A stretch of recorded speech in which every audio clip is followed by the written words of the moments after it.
അടുത്തത് ചാലക്കുടി പാർലമെൻറ്റ് നിയോജക മണ്ഡലമാണ്. UDF വളരെ ഈസിയായി ജയിച്ചു വരാവുന്ന ഒരു മണ്ഡലം ആണ് വാസ്തവത്തിൽ ചാലക്കുടി. വലിയ തോതിലുള്ള രാഷ്ട്രീയ പ്രചരണം അഴിച്ചുവിടാൻ പറ്റുമെന്ന പ്രതീക്ഷയിലാണ് ഇടതുപക്ഷ ജനാധിപത്യ മുന്നണിയുടെ സ്ഥാനാർത്ഥിയായി മുൻ വിദ്യാഭ്യാസ വകുപ്പ് മന്ത്രി കൂടിയായ C. രവീന്ദ്രനാഥിനെ ഇടതുമുന്നണി അവിടെ മത്സരിപ്പിക്കുന്നത്.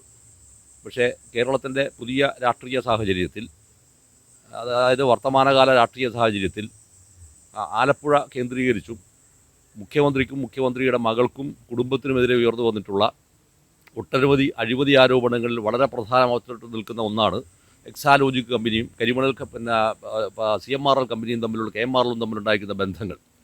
അതിൽ കരിമണൽ കമ്പനിയുടെ ഉടമസ്ഥനായിരിക്കുന്ന കർത്തയുടെ അടുത്ത ബന്ധുവും കൂടിയാണ് ഈ C. രവീന്ദ്രനാഥ് എന്നത്. സത്യത്തിൽ ആളുകളുടെ ഇടയിൽ അപമതിപ്പുണ്ടാക്കിയിട്ടുണ്ടെന്ന് മാത്രമല്ല, ഇടതുപക്ഷ ജനാധിപത്യ മുന്നണിയുടെ അകത്തെ കോർ വോട്ടർമാരായിരിക്കുന്ന ആളുകൾ അതിലെ പ്രതിഷേധം രേഖപ്പെടുത്തുന്നൊരു മാനസികാവസ്ഥയും കൂടി അവിടെ സൃഷ്ടിക്കപ്പെട്ടിട്ടുണ്ട്. അപ്പോൾ അതുകൊണ്ട് തന്നെ സ്വാഭാവികമായും ഇടതുപക്ഷ ജനാധിപത്യ മുന്നണിയുടെ സ്ഥാനാർത്ഥി C. രവീന്ദ്രനാഥിന് അവർ പ്രതീക്ഷിക്കുന്നു എന്ന് പറയാവുന്ന വോട്ട് പോലും കിട്ടാനുള്ള സാധ്യത കേരളത്തിൽ വളരെ മണ്ഡലത്തിൽ കുറവായിരിക്കുമെന്നാണ് നമുക്ക് തീർച്ചയായും നിരീക്ഷിക്കാവുന്നത്. രണ്ടാമതായി വരുന്നൊരു വിഷയം എന്താണെന്ന് പറഞ്ഞാൽ 2020 അവിടെ പിടിക്കുന്ന വോട്ടുകളാണ്. 2020 അത് ഈ ചാലക്കുടി നിയോജക മണ്ഡലത്തെ ചില ഭാഗങ്ങൾ മാത്രമാണ് 2020 ഉള്ളത്. പക്ഷേ ഇതിനകത്ത് വരുന്നൊരു വലിയ ബേസിക് ആയിരിക്കുന്ന ചോദ്യമുണ്ട്. ആ ചോദ്യം എന്താണെന്ന് പറഞ്ഞാൽ, എന്തുകൊണ്ടാണ് 2020 പോലുള്ള ഒരു പാർട്ടി സംഘടനാ സംവിധാനം അല്ലെങ്കിൽ ഒരു പാർട്ടി സംവിധാനം കേരളത്തിൽ രൂപം കൊണ്ടത് എന്നതാണ് ബേസിക് ആയിരിക്കുന്ന ചോദ്യം. ആ ചോദ്യത്തിന് ഒരൊറ്റ ഉത്തരം മാത്രമേ ഉള്ളൂ. അത് UDF ആവട്ടെ LDF ആവട്ടെ, ഇവരുടെ ഈ ഒരു എന്താ പറയുക പൊതു സ്വഭാവത്തിൻ്റെ ഭാഗമായി അല്ലെങ്കിൽ ട്രേഡ് യൂണിയൻ ഓട്ടോക്രസിയുടെ ഭാഗമായി വരുന്നത് സംരംഭകർക്ക് ഒരിക്കലും തന്നെ ഒരു സംരംഭം നടത്താനുള്ള സാധ്യതയെ അത് നിഷേധിക്കുകയും നിരാകരിക്കുകയും ചെയ്യുന്നു എന്നതാണ്.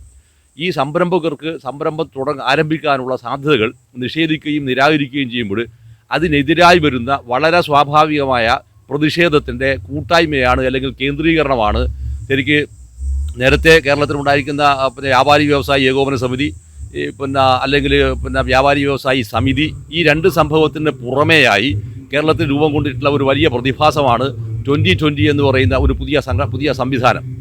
ആ സംവിധാനത്തിൻ്റെ ഭാഗമായി ഈ മണ്ഡലത്തിൽ വലിയ വോട്ട് ശേഖരിക്കാൻ സാധ്യതയില്ലെങ്കിൽ പോലും ഇടതുപക്ഷ ജനാധിപത്യ മുന്നണിക്ക് ലഭിക്കേണ്ടിയിരിക്കുന്ന ചില വോട്ടുകളെങ്കിലും സ്വാഭാവികമായും ഈ 2020യുടെ പക്ഷത്തേക്ക് പോകാനുള്ള സാധ്യത തള്ളിക്കളയാൻ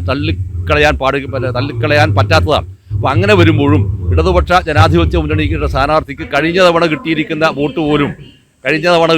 വോട്ട് പോലും കിട്ടില്ല എന്ന് പൂർണ്ണമായും ഉറപ്പിക്കാവുന്നതാണെന്നാണ് അതിനകത്ത് പ്രാഥമികമായി പറയാനുള്ളത്.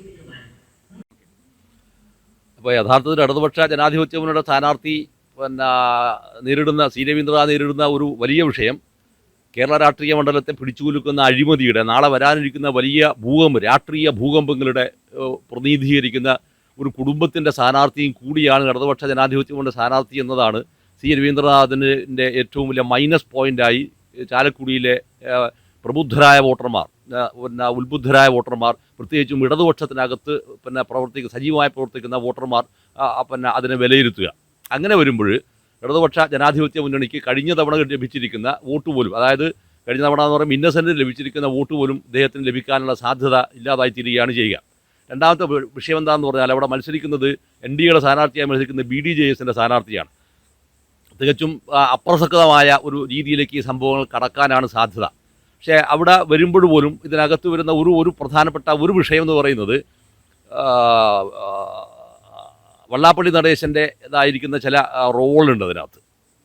അദ്ദേഹം ഒരു BJP സ്റ്റാൻഡിലേക്ക് കടക്കുകയും എന്നാൽ അത് BJP സ്റ്റാൻഡാണ് എന്ന് സ്ഥിരീകരിക്കപ്പെടാതിരിക്കുകയും ചെയ്യുന്ന സന്നിഗ്ധാവസ്ഥയിലാണ് അദ്ദേഹത്തിൻ്റെ അഭിപ്രായത്തെ അദ്ദേഹം പലപ്പോഴും വിഷ്വൽ മീഡിയയിലൂടെ അത് അവതരിപ്പിച്ചിട്ടുള്ളത് എങ്കിൽ പോലും ചാലക്കുടി നിയോജക മണ്ഡലത്തിൽ BJPക്ക് അങ്ങനെ ഗണ്യമായിരിക്കുന്ന ഒരു പൊളിറ്റിക്കൽ ഫാക്ടർ അല്ലാത്തതുകൊണ്ടും കർത്തയുടെ ബന്ധു കൂടിയായിരിക്കുന്ന രവീന്ദ്രനാഥിന് ഒരു നേരത്തെ ഉണ്ടായിരിക്കുന്ന ഒരു സംഘപരിവാറിൻ്റേതായിരിക്കുന്ന എന്താ പറയുക ഒരു നേരിയ തോതിലുണ്ടായിരിക്കുന്ന ചില ബന്ധങ്ങൾ ഉണ്ടായിരുന്നുവെന്ന ആരോപണങ്ങൾ, ചില പരാമർശങ്ങൾ ഉണ്ടായിരുന്നതിൻ്റെ രാഷ്ട്രീയ പശ്ചാത്തലത്തിലും പൊതുവിൽ BDJSൻ്റെ സ്ഥാനാർത്ഥിക്ക് ലഭിക്കാനുള്ള വോട്ടിൻ്റെ ഷെയർ പലപ്പോഴും വളരെ കുറവായിരിക്കുമെന്നും നിരീക്ഷിക്കാവുന്നതാണ്. അങ്ങനെ വരുമ്പോൾ ഐക്യ ജനാധിപത്യ മുന്നണിയുടെ സ്ഥാനാർത്ഥിയായിട്ട് അവിടെ മത്സരിക്കുന്ന ബെന്നി ബെഹനാൻ വലിയ വോട്ടിൻ്റെ ഭൂരിപക്ഷത്തിൽ അവിടെ നിന്ന് തിരഞ്ഞെടുക്കപ്പെടുമെന്ന് നിസ്സംശയം പറയാവുന്നതാണ് എന്ന് തോന്നുന്നു.